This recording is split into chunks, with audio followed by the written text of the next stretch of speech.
Nah,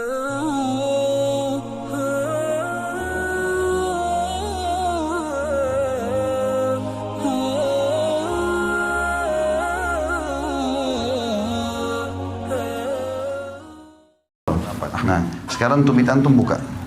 Bukan itunya dirapatkan, tumitnya dibuka. Bukan, dibuka. Afwan. Ya, ini dibuka. Nah, seperti itu. Jadi kalau lagi ngatur shaf, kakinya jangan seperti kipas begini ya.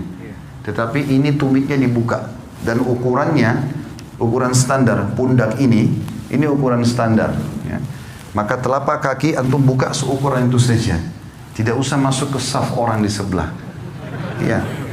Ini serius memang karena kadang-kadang ada orang badannya kecil kakinya besar gitu kan. Atau dia ikuti sejadahnya. Nah, ini manfaatnya kalau kaki rapat begini, otomatis betis juga ketemu, pundak pun ketemu. Ini yang masuk dalam hadis Nabi SAW. Siapa yang sholat seperti ini tidak akan dimasuki oleh syaitan di antara safnya. Sebagaimana Nabi SAW mengatakan, rapatkan dan luruskan saf kalian, jangan buat ada celah buat syaitan. Karena kalau dia ada, dia akan mengganggu sholat. Oke?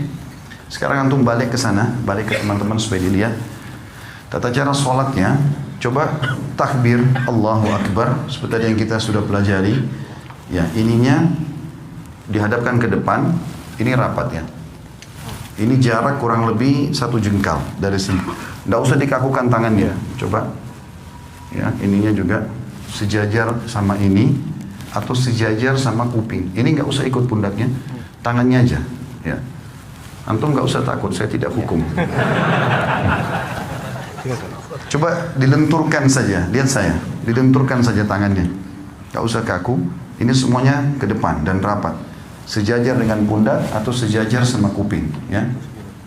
Ya. Ini ujung kuping. Dan ini standar tadi saya bilang. Ini standarnya.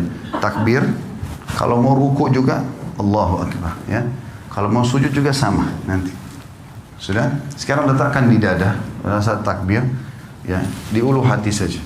Ya.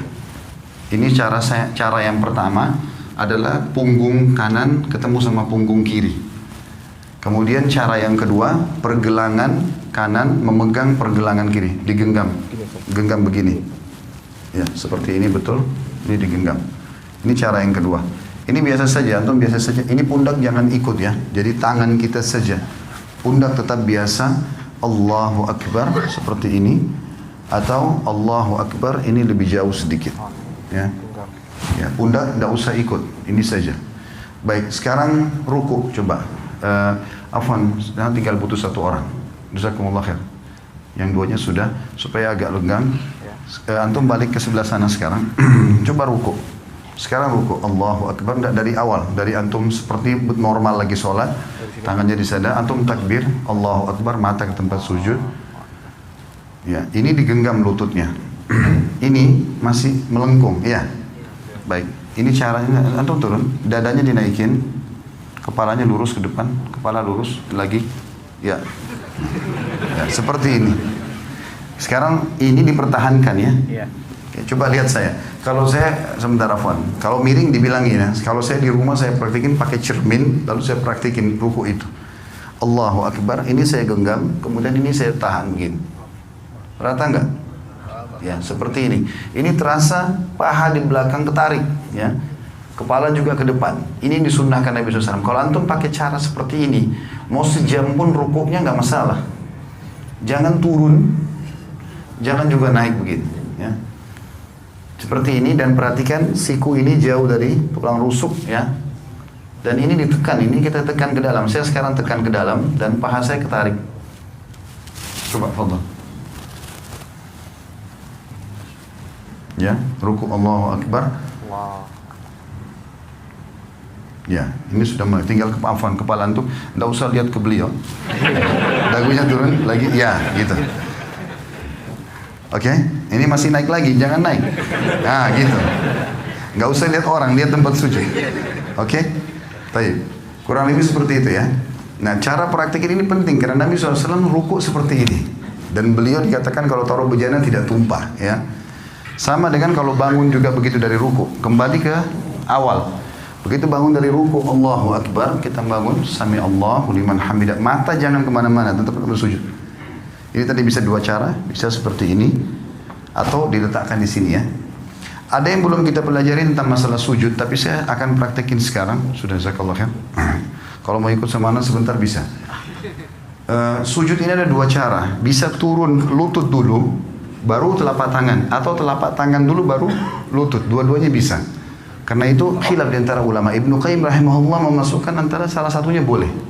Tergantung keadaan ya. Cuma yang perlu diperhatikan, kata Nabi SAW, aku diperintahkan sujud dengan 7 anggota tubuh. 7 anggota tubuh. Satu itu dahi sama hidung. Maaf, biar hidung antum rasa pesek, tetap harus kena tempat sujud. Tidak boleh kepalanya begitu, ya, sehingga hidungnya nggak kena. Ini satu paket. Kalau nggak sah ini. Ini satu paket. 1, kemudian 2, 3. Jadi ini sudah 2 telapak tangan sama dahi ini, berarti 3. Lutut 2, berarti 5. 2 telapak kaki, 7. 7 anggota tubuh ini. Nah, caranya adalah Nabi SAW, kata Ibnu Mas'ud, kami dilarang oleh Nabi SAW untuk sujud seperti anjing sedang duduk. Perhatikan kalau anjing duduk, sikunya kesentuh tanah kan? Antum tidak boleh sentuh tanah. Tulang ini, siku nggak boleh kena ke tulang rusuk, ya. Dan usahakan ada jarak antara perut kita, paha sama siku ini. Kira-kira jarak di mana antum bisa merasa nyaman bernafas. Karena pada saat sujud kita butuh sirkulasi udara supaya bisa lama. Saya coba praktikin, anggap saja ini cuma contoh kalau kiblat ke sana. Sami Allahu liman hamidah, maka pada saat turun bisa 2 cara. Cara yang pertama adalah kita turun biasa saja, meletakkan lutut di sini, kemudian mengambil jarak kurang lebih 1 siku ini ya. Di sini 1 siku ini jaraknya, baru meletakkan tangan di sini. Tangan itu seperti ini ya kondisinya, seperti tadi orang takbir, Allahu Akbar, lalu letakkan kepala. Yang perlu diperhatikan adalah telapak kaki juga harus rapat. Saya menghadap kiblat sekarang, afwan.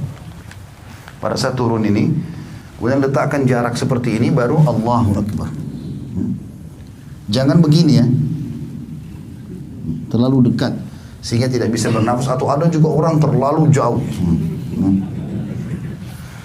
Tapi anjuran ulama adalah 1 siku dari lutut kita, kurang lebih jaraknya begini, ini kita letakkan telapak tangan di sini dan rapat semuanya seperti ini. Ya. Atau cara yang kedua itu adalah telapak tangan dulu yang turun. Telapak tangan dulu yang turun, maka tata caranya tidak boleh seperti unta duduk. Tidak boleh seperti unta duduk. Saya akan kasih contoh. Walaupun saya bukan unta. Maka cara untuk, kalau tadi kan lutut dulu sederhana cuma turun begini ya. Sekarang kalau mau telapak tangan dulu, maka caranya adalah turunkan badan dulu seperti mau turun lutut tadi. Misalnya sudah dekat, baru kemudian letakkan telapak tangan ke depan. Seperti ini. Ya. Yang dilarang itu seperti unta itu kalau orang turun begini. Nah. Begitu juga dia pada saat berdiri. Orang berdiri dari sujud nggak boleh begini, ya. Tetapi dia duduk dulu, ya. Saya ulangi. Jadi kalau orang turun sujud yang kedua, kita turun seperti agak mendekati tempat sujud, kemudian baru letakkan telapak tangan ke depan, barulah kita sujud, ya. Duduk di antara 2 sujud, menegakkan seluruh ruas tulang belakang sampai terasa dada terbusung ke depan, jari-jari tetap rapat, ujung jari-jari berada di ujung paha. Kemudian kita sujud lagi, Allahu Akbar. Setelah itu pada saat mau berdiri, duduk dulu. Sunnah Nabi SAW duduk dulu, duduk seperti ini. Dan ada 2 cara. Cara yang pertama, menekan paha untuk berdiri ke atas, atau menggenggam telapak tangan, ditekan lantai untuk menopang tubuh ke atas. Jadi topang ini saja ke atas. Seperti ini. Dan kita tidak boleh sebagaimana tadi saya bilang berdirinya seperti unta itu, ya. Terakhir tinggal masalah tahiyatnya saja. Tahiyat ini khilaf di antara ulama tentang 2 jenis duduk. Namanya iftirash atau tawarruk. 2 ya. Iftirash atau tawarruk. Apa itu iftirash? Iftirash itu duduk seperti di antara 2 sujud. Itu namanya iftirash, ya. Kalau tawarruk, warak itu artinya bokong. Kita meletakkan bokong kita di tanah. Nah ini khilaf ulama. Kapan dikerjakan iftirash, kapan dikerjakan tawarruk? Imam Syafi'i rahimahullah berkata, duduk tawarruk, tahiyat seperti ini. Yang kita duduk, ya, seperti ini. Ini namanya tawarruk karena bokong kita duduk di tanah. Ini kata Imam Syafi'i rahimahullah, dikerjakan setiap kali mau salam. Mau sholatnya 1 rakaat saja, mau 2 rakaat, seperti misalnya witir 1 rakaat. Ya tetap aja antum duduknya pada saat tahiyat, karena mau salam tawarruk. Ya. 2 rakaat juga seperti sholat sunnatul fajr atau sholat subuh, sama tawarruk. Nanti lebih dari itu pun, misalnya rakaat maghrib 3 rakaat atau isya 4 rakaat, semuanya kalau mau salam tawarruk. Kalau jumhur ulama, Imam Ahmad dan Imam Malik mengatakan tidak. Kalau sholat di bawah 3 rakaat, seperti witir 1 rakaat, atau sholat sunnatul fajr 2 rakaat, walaupun mau salam duduknya iftirash, duduknya seperti ini. Tawarruk itu hanya dikerjakan, duduk yang seperti ini, itu dalam pendapat jumhur ulama, nanti kalau sudah lebih dari 2 rakaat, seperti rakaat ketiga maghrib, rakaat keempat isya, baru duduknya tawarruk. Dua-duanya ini boleh ya, karena ini khilaf diantara ulama, kita nggak boleh nyalain orang. Jadi kalau antum lihat ada orang tahiyat kedua, ya tahiyat akhir misalnya, sholat subuh duduknya begini, jangan disalahkan. Karena itu pendapat Imam Malik dan Imam Ahmad, dan itu jumhur ulama. Mereka mengatakan justru kalau lebih dari 2 rakaat, rakaat ketiga baru kemudian duduknya tawarruk, ya. Tapi Imam Syafi'i mengatakan tidak. Jadi kalau ada yang sholat witir pun 1 rakaat sudah iftirash, tawarruk, maka itu berarti mengikuti mazhab Syafi'iyah. Tinggal yang saya mau titik beratkan teman-teman, masalah salam dan tata cara mengubah dari iftirash ke tawarruk. Sekarang kan kalau iftirash itu seperti ini, telapak kaki kiri kita dipakai duduk ya. Bagaimana caranya mengubah ini dari ini ke tawarruk? Perhatikan ya, caranya adalah cuma memasukkan telapak kaki kiri ke bawah tulang kering kanan. Contoh, cuma begini saja, ini dimasukkan, lalu kita duduk di tempat yang sama. Jangan begini, karena banyak orang kita begitu. Dia duduk begini langsung dia dorong orang ke sana semua. Jadi ini kena, semua kena. Dia nggak bisa duduk. Jadi cara yang benar adalah hanya memasukkan ini ke bawah sini saja dan duduk di tempat yang sama. Tidak berubah apa-apa. Saya tidak mengubah apa-apa di sini. Maka ini posisi yang harus diperhatikan. Begitu juga dengan masalah salam. Pada saat kita sudah selesai membaca tahiyat, tentu tahiyat sunnahnya ada yang mengatakan pada saat syahadat mengangkat jari, ada yang mengatakan juga nanti dari awal sudah at-tahiyat itu sudah mengangkat ya. Dan hadis riwayat Tirmidzi, khilaf antara ulama tentang masalah itu, tentang hadis Nabi SAW bahwasanya gerakan jari di tasyahud lebih keras bagi iblis daripada cambukan besi. Ada yang menghasankan, ada yang melemahkan. Kalau saya termasuk yang berpegang pada menghasankan hadisnya, sehingga menggerakkan jari itu, menggetarkannya bagian daripada sunnah Nabi SAW. Intinya antum setelah baca tahiyat tinggal salam. Dikatakan Nabi SAW kalau salam terlihat pipi putih atau putih pipi beliau oleh makmum di belakang. Jadi seperti ini. Assalamualaikum warahmatullah. Terasa ini tertarik. Tahan sebentar, baru Assalamualaikum warahmatullah. Badannya nggak usah ikut salam ya. Cuma leher saja. Assalamualaikum warahmatullah. Assalamualaikum warahmatullah. Sampai situ.